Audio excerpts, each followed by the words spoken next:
Hey there, everybody. Thomas Wood with ValueCharts.com. It is Tuesday, July 28th.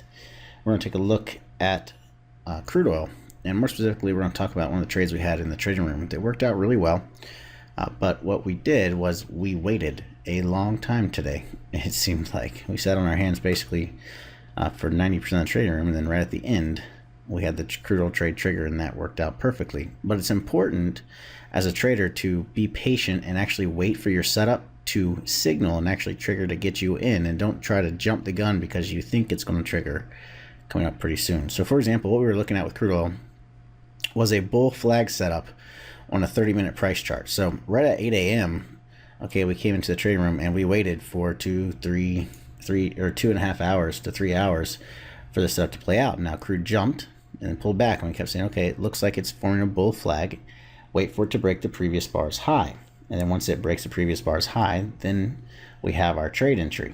Well, we waited and we waited and we waited, and it never did it until right here. You can see we finally broke the previous bar's high, and that was on the break above 47.44, and then we jumped all the way up to 48.44, giving you about $1,000 contract worth of a move. That worked out really well. But within this 2-hour period, crude oil had a lot of up and down moves, and the whole time we were sitting on our hands waiting, and it was having 30-cent moves, basically 30 to 40-cent moves, up and down, and everybody kept wanting to jump in, and we kept saying, no, be patient and wait for your setup. Wait for it to actually trigger to get you in.